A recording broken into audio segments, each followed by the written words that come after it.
изпитвайки тази емоция на благодарност, ние всъщност пренасяме лъчиста енергия в това място. И това е нещо, което децата знаят инстинктивно. Детето, ако се в момента, в който падне, удари си коляното вече, първото нещо е да сложи ръка на коляното и лека по лека да се успокои. Това е нещо, което знаем инстинктивно и което с развитието на рационалния минус сме започнали да лека по лека да забравяме, защото не е нещо, което ни учат по някаква причина. Да. Енергиите могат, тези лъчисти енергии могат да се движат тялото, но по-интересното е, че могат да се движат и извън тялото. Могат да се движат извън физическото ни тяло. И това, което така това, което наричаме магия. Всички магически школи, шаманизъм, ритуална магия, хавайските магически учения, абсолютно всичко, което се сети, залага на лъчисти енергии. И лъчисти енергии са самоотношение. Това са двата елемента. Тоест, за да можем да правим това, което пише в магическите книги, малко или много, имаме нужда да знаем как да се убеждаваме на разни неща от това, което искаме. И имаме нужда да знаем как да управляваме тези енергии. Мога ли да правя на пресечка? Можеш. Понеже ти каза, че трябва да се научим как да се убеждаваме и да вярваме, искам да разкажа за това документирани случаи. Значи всички сте чували за тъй наречения плацебо ефект. Така, само ако искам да си почистя.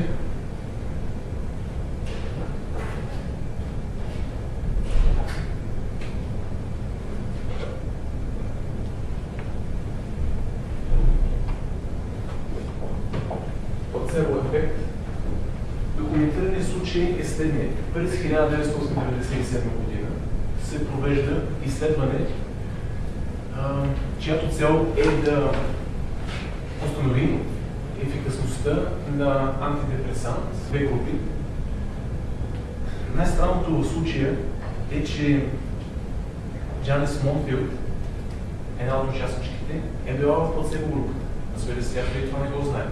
След края на изследването, жената е много доволна, казва за лекарството е страхотно. Освободих се от 13-годишната депресия, която имах. Всичко е чудесно. И разбира се, разочарованието и по-скоро объркването е било много голямо, когато тя установила, че е била в плацебо групата. Накарала изследователите да проверят няколко пъти, защото жената е изпитала всички симптоми и всички странични ефекти, които се предписват, нали, като възможни при употреба на въпросното лекарство. Друг такъв случай, само че случая за плацебо ефекта е говорено така доста популярно. Чували сте за ноцебо ефекта? Значи, ноцебо ефект е точно обратното на плацебо ефект.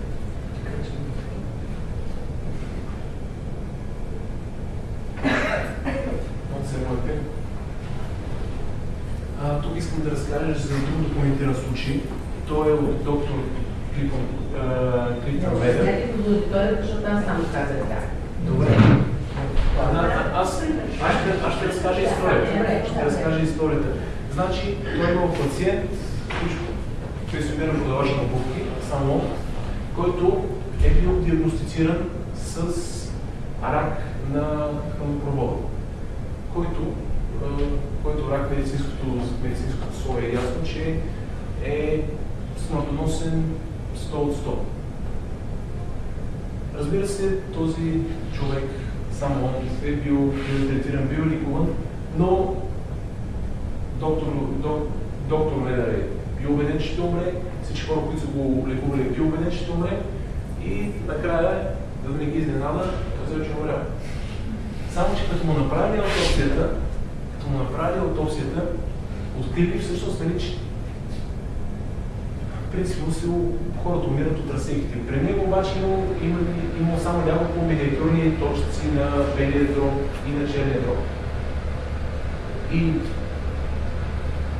заключението на аутопсията било, че само он е умрял с рак, но не от рак. Това е до цело да е.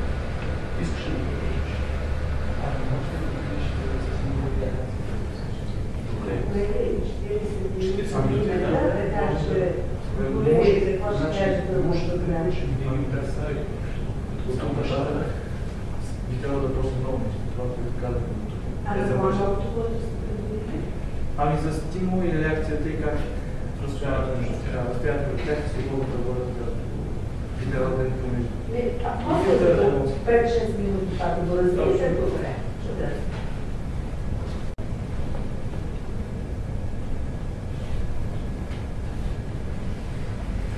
Как споменах по-рано днес? Във всеки един момент ние сме подложени стимули. Понякога тези стимули идват от тук,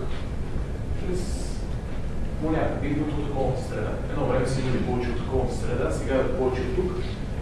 Това сега няма да го дискутираме. Нека да разгледаме следната схема.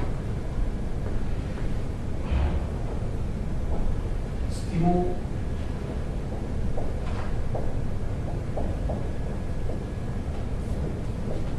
Реакция. Става въпрос за следното. Ако вземем едно животно, при животните има изградени следните схеми.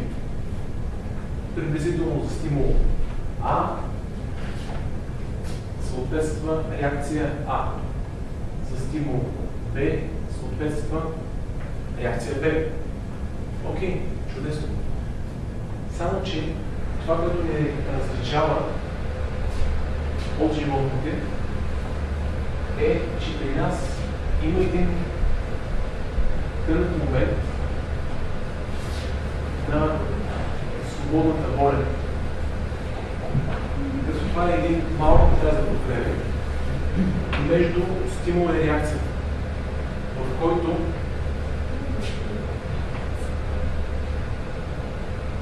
изберем стимул А, може да изберем реакция А, може да изберем реакция Б, може да изберем реакция Б и така нататък.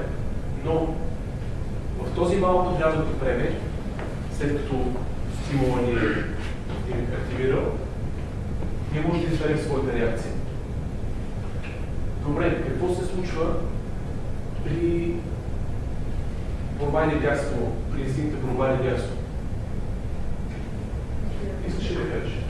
Значи, първо, от една страна, ние се приближаваме до това, защото се включват основно инстинктите и при тази стимул ние действаме вече с задната част на мозъка, който отговаря за оцеляването, т.е. при даден стимул имаме дадена реакция.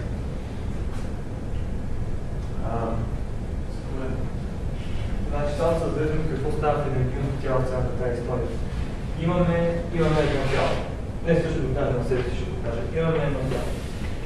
И когато изпитваме емоция, в зависимост точно тук, точно където е свободната ни воля, доколко е свободна тя, колко ще са възможности, какви ще са А, Б и Д, и евентуално Г, Д и така нататък, зависи от състоянието, което сме в момента, от емоцията, която имаме в момента. Ако имаме негативна емоция себе си, ако сме потиснати, ще виждаме много по-малко